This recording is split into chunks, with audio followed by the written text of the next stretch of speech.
Mesdames et messieurs, bonsoir. Merci de nous prêter attention à la ligne de l'actualité de ce samedi 27 juillet.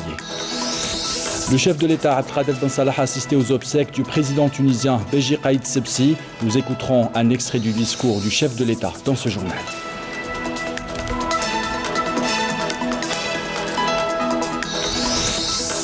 L'Algérie fait face au feu de forêt depuis plusieurs jours. Nous irons à Tizi Ouzou, plus près des éléments de la protection civile. C'est l'immersion de ce 19h. L'Algérie ambitionne d'assurer sa sécurité alimentaire.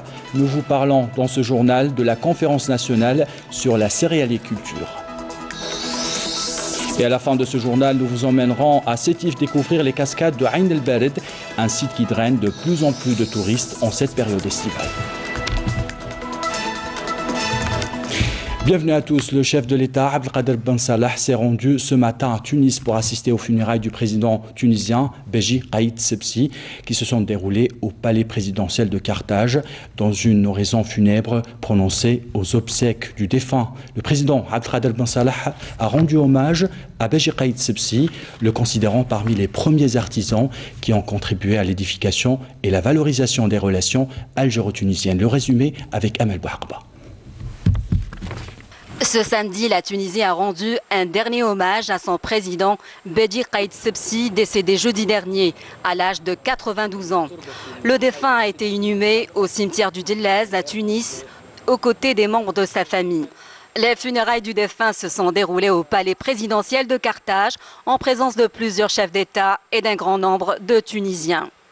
La cérémonie officielle a été marquée par un hommage au premier président tunisien élu démocratiquement au suffrage universel. Dans une oraison funèbre prononcée aux obsèques du défunt président, le chef de l'État, Abdelkader Ben Salah, a rendu hommage à feu Béji Caïd Sebsi, estimant que son décès est une perte non seulement pour la Tunisie, mais aussi pour l'Algérie et le monde arabe.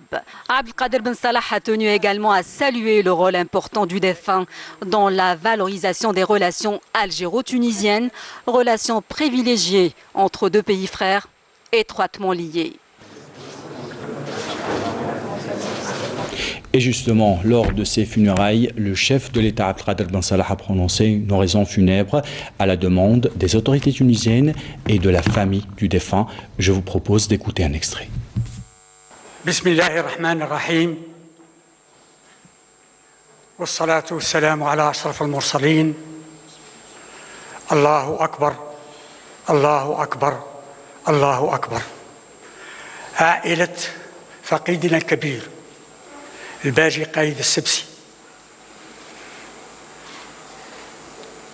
أصحاب الفخامة،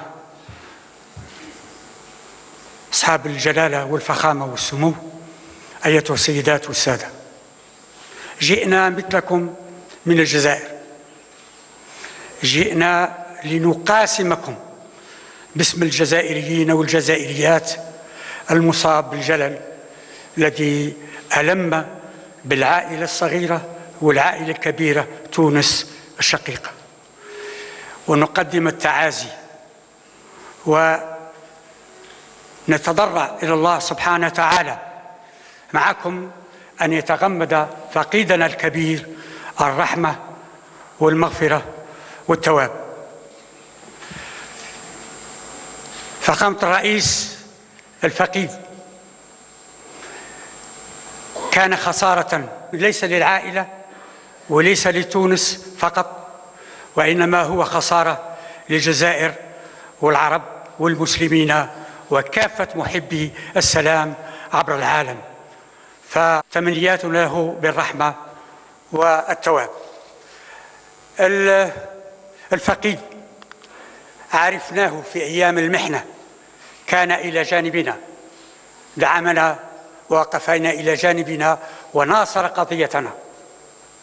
عرفناه بعد الاستقلال، وكان دائما من الذين هندسوا وعملوا من أجل تمتين العلاقات الثنائية ما بين بلدينا. الفقيد ربطتني به صلة قديمة، كان آخرها بعد خروجه من المستشفى تبادلنا وجهة النظر حول قضايانا المشتركة، ووجدت فيه ذلك الرجل الحريص على معرفة أدق الدقائق وتبادل وجهات النظر حول أبسط المسائل. فهذا هو الرجل الذي عرفناه، رجل مدافع عن الحق، عن العدالة، رجل عامل على بناء وطنه والدفاع عنه. لهذا نحن في هذا اليوم الجلل نقف وكلنا احترام وتقدير، نقف لكي نترحم عليه ونتمنى للعائلة وللشعب التونسي الصبر لتجاوز هذا الامتحان، خاصة وأن فقيدنا الكبير يغادر تونس ويغادرنا في وقت دقيق تعرفه تونس الشقيقة، ولكن ثقتنا كبيرة بأن الشعب التونسي الذي أنجب أبناؤه أمثال الباجي قايد السبسي قادرا اليوم على أن يواصل المسيرة ويسير في الخط الذي رسمه الفقيد الكبير الباجي قايد السبسي رحمة الله عليه. وتمنياتنا للشعب التونسي مزيدا من التقدم والازدهار، ونريد بهذه المناسبة أن نؤكد لكم أن الجزائريين والجزائريات إلى جانبكم، والسلام عليكم ورحمة الله تعالى وبركاته. En marge de ces obsèques, le chef de l'État a eu des entretiens avec le président par intérim de la Tunisie, Mohamed Nasser, durant lequel il lui a présenté ses condoléances. Il a également eu un entretien avec le roi d'Espagne, Philippe VI, sur les relations bilatérales et les voies et moyens de leur développement.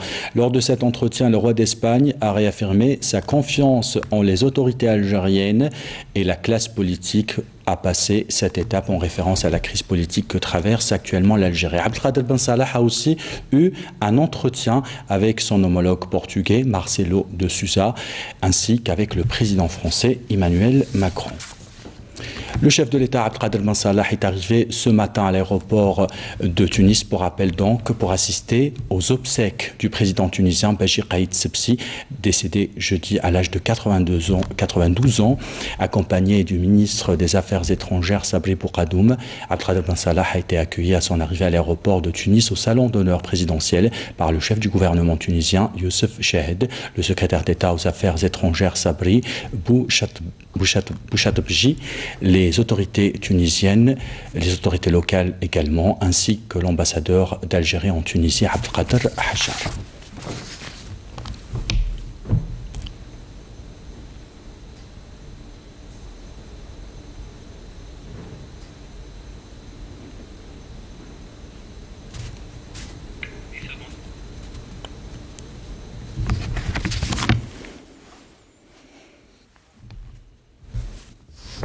Le chef de l'État Abdelkader Ben Salah a regagné Alger cet après-midi après avoir assisté à Tunis aux obsèques du président tunisien Beji Caïd Sebsi.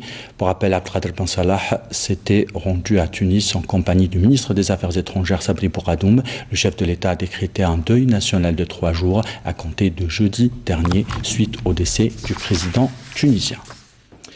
À l'ambassade de Tunis en Algérie et suite au décès du président tunisien Beji Caïd Sebsi, le Premier ministre Nourdine Bedoui a présenté les condoléances au nom de l'Algérie.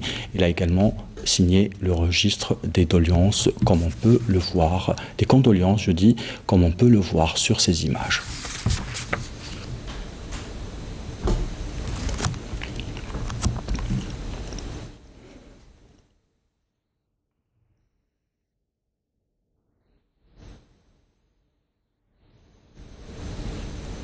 Et dans l'activité gouvernementale, le Premier ministre Nourdine Bedoui a présidé ce matin un conseil interministériel consacré à l'examen du dossier relatif à la création d'une délégation nationale de sécurité routière, ainsi que le Conseil consultatif intersectoriel de prévention et de sécurité routière. Il a été question de faire un bilan sur le taux d'avancement de la mise en œuvre des dossiers relatifs au permis à points, la carte d'immatriculation électronique des véhicules, les plaques d'immatriculation et des véhicules neufs, ainsi que les services électroniques de la carte d'identité biométrique et électronique.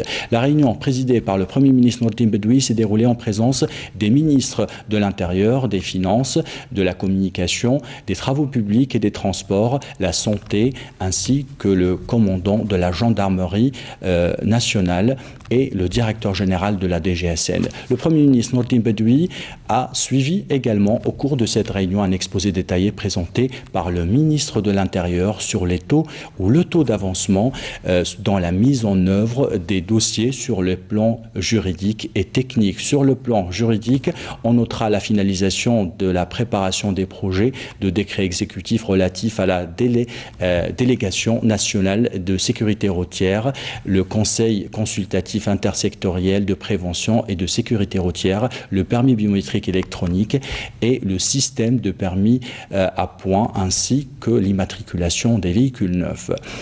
Dans son intervention, le Premier ministre Nourdine Bedoui a insisté que ce projet aura pour but de préserver la vie humaine que perd notre pays chaque année de façon effroyable suite aux accidents de la route répétitifs qui sont de l'ordre de 30 000 annuellement, causant la mort de 4 000 personnes et blessant plus de 50 000 personnes chaque année, sans parler des dégâts économiques et sociaux de ce phénomène.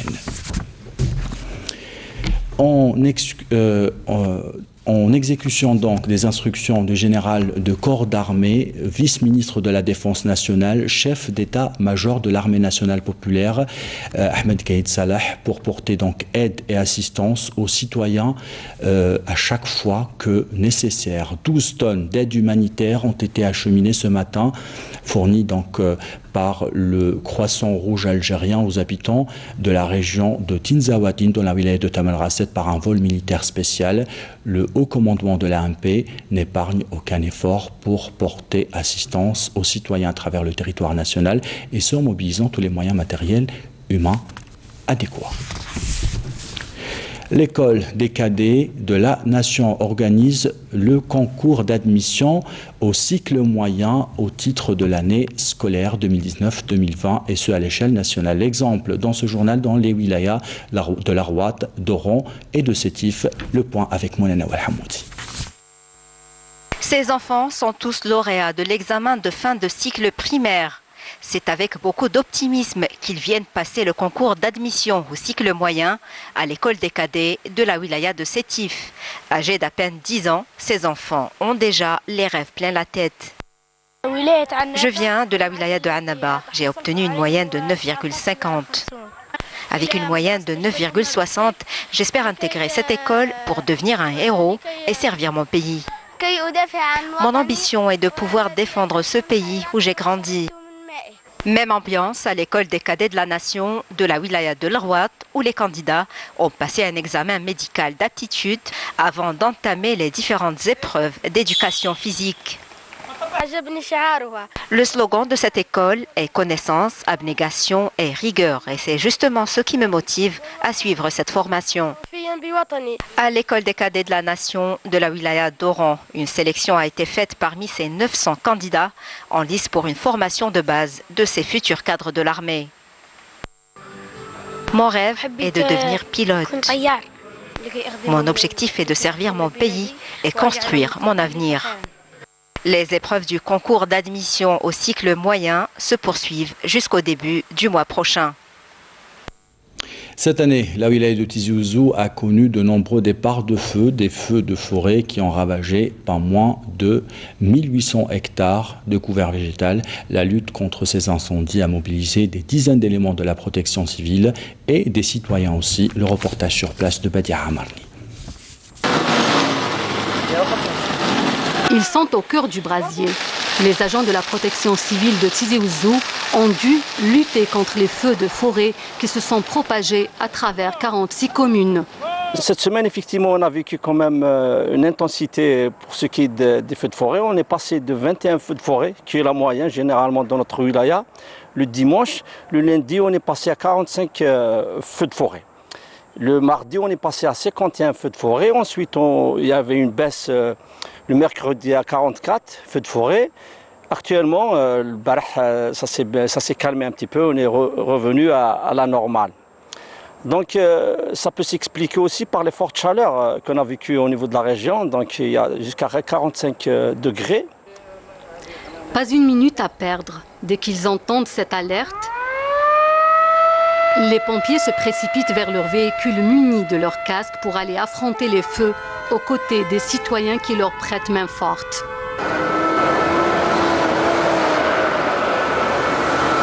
Le comparatif par rapport à 2018, l'année passée, à titre d'information, on avait 71 feux de forêt qui ont fait 200 hectares.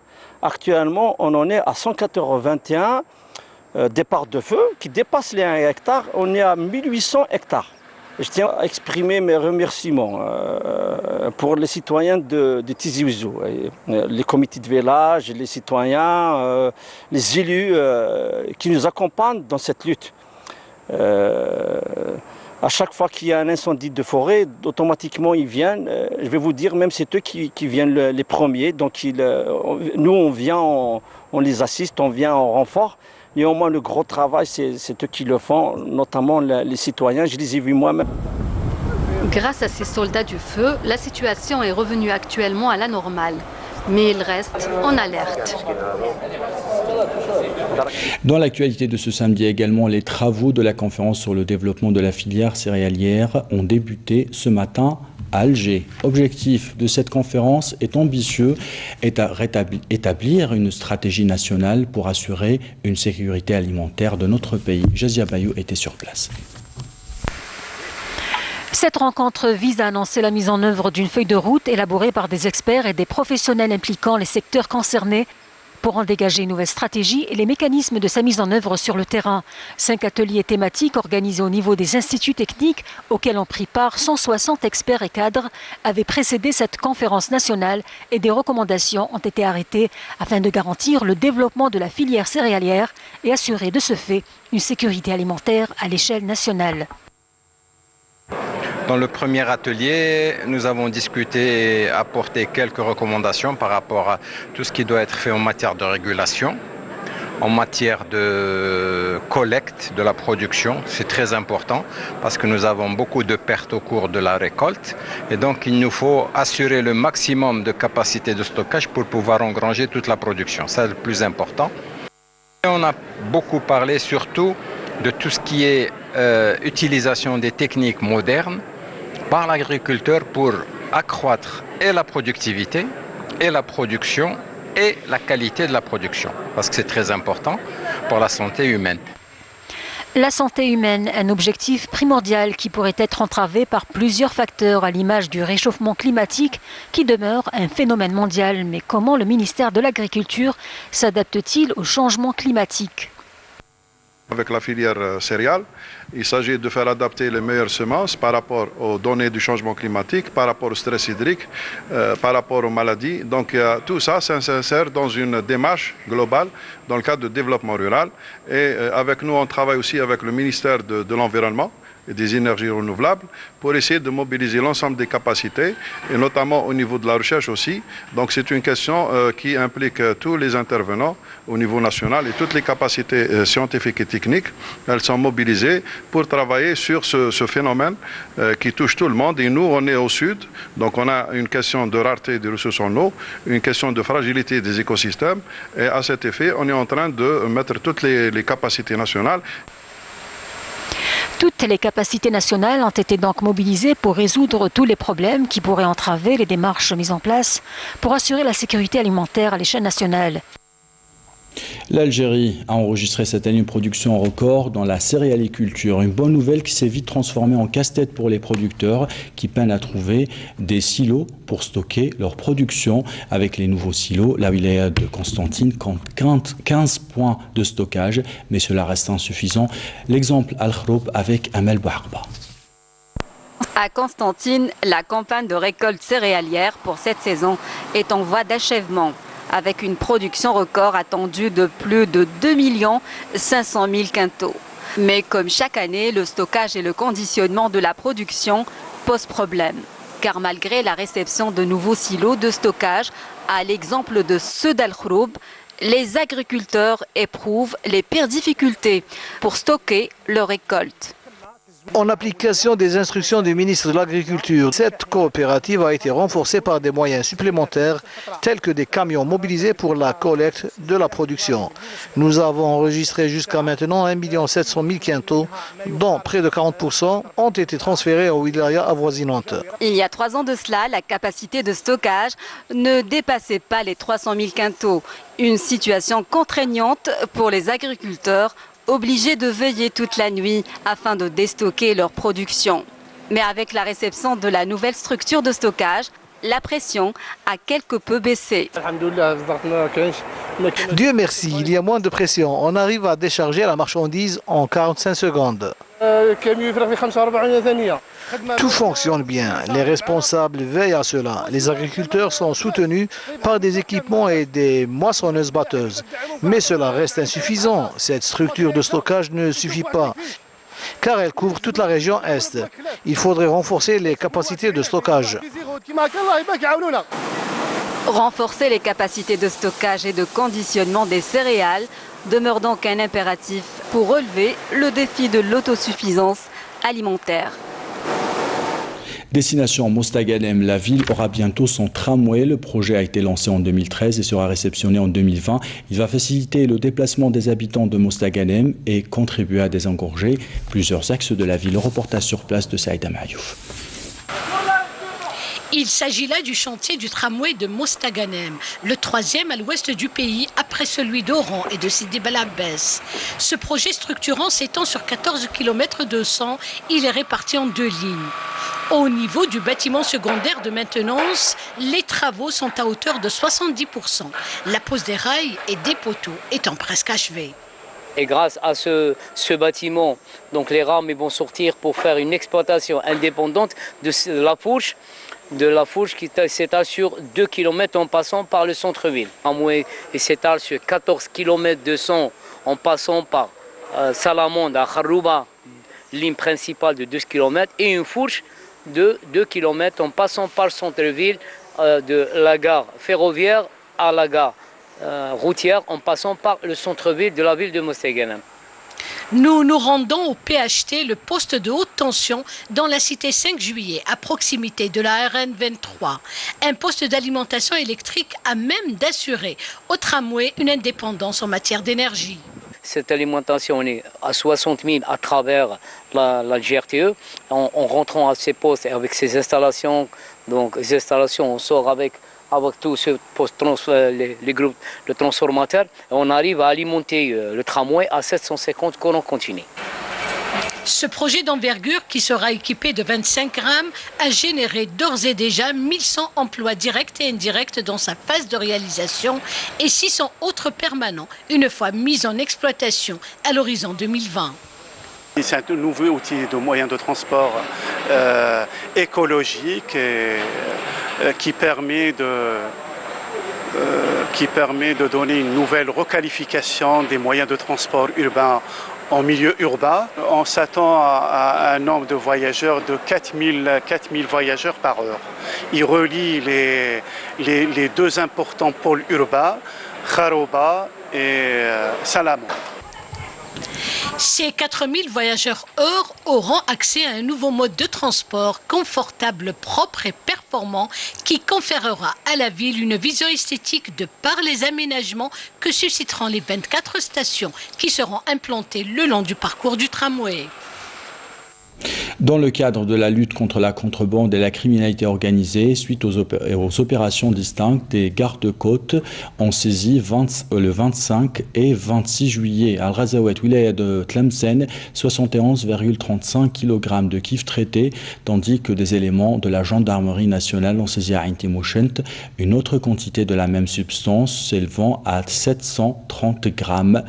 Dans le même contexte, des détachements de l'armée nationale populaire ont intercepté à Tamanrasset, 8 orpailleurs et saisi 2 détecteurs de métaux, 11 groupes électrogènes et 11 marteaux-piqueurs, alors que d'autres détachements de l'armée nationale populaire ont déjoué des tentatives de contrebande de 3386 litres de carburant à Soukahras, Tebessa et Tarf.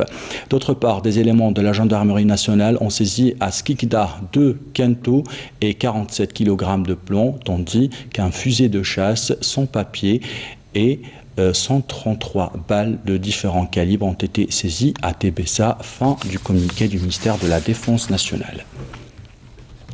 Un peu de fraîcheur pour clore cette édition, destination Oued El Bered à Sétif, un site naturel perché à près de 1000 mètres d'altitude au pied du massif de Babour. Pour accéder, il faut s'armer de patience car le chemin est escarpé, mais cela ne décourage en rien les centaines de visiteurs. Reportage sur place de Adel Brahms. Le site de Oued El Bered est encastré entre 2 flancs rocheux, d'où coulent de grandes cascades. Au réceptacle, la coulée d'eau est limpide, transparente, une force impressionnante de la nature qui enchante les visiteurs de ces lieux.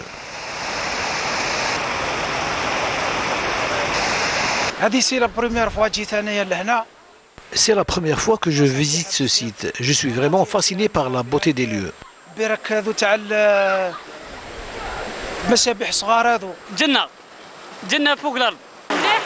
Nous sommes des habitués de ce site qui a beaucoup de potentialités naturelles.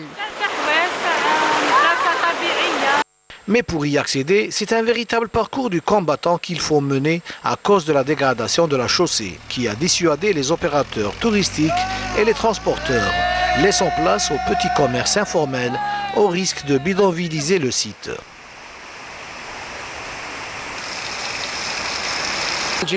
C'est ma deuxième visite à Oued El Bered. C'est un site magnifique, certes, mais qui manque de beaucoup de choses, telles que les infrastructures d'accueil, mais surtout la route qui laisse à désirer. C'est une hantise pour les automobilistes. Je viens ici chaque année, mais l'état de la route doit être revu. Il y a lieu d'alerter qui de droit sur l'état de la route menant aux cascades de Oued El Bered. Elle est étroite et impraticable à la fois. Consciente de l'intérêt touristique du site et de son importance stratégique comme créateur de richesses et d'emplois, la municipalité tente de remédier à la situation en dotant ce lieu de toutes les commodités nécessaires.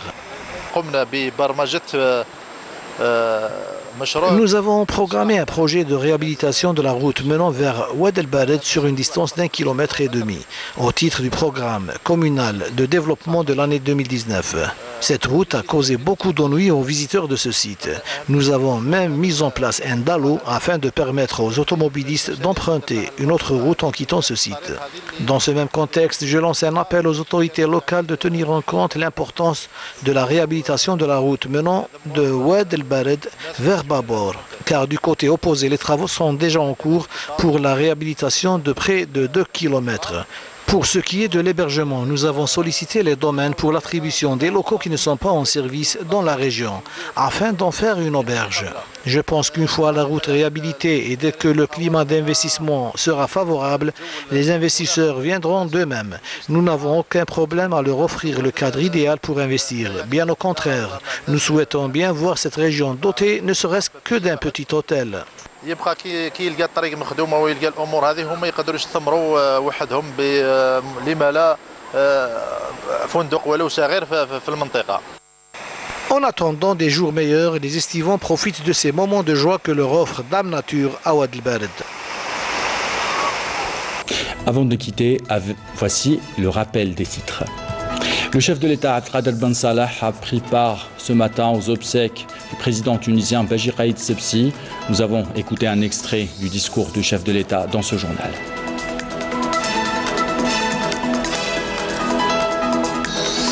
L'Algérie fait face au feu de forêt depuis plusieurs jours. Nous étions à Tizi Ouzou, plus près des éléments de la protection civile. L'Algérie ambitionne d'assurer sa sécurité alimentaire. Nous avons parlé dans ce journal de la conférence nationale sur la céréaliculture. Et enfin, nous sommes allés à Sétif découvrir les cascades de Oued El Bered, un site qui draine de plus en plus de touristes en cette période estivale.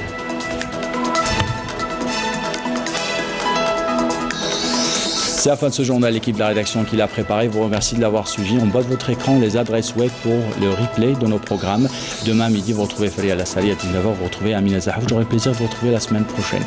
Belle soirée à tous.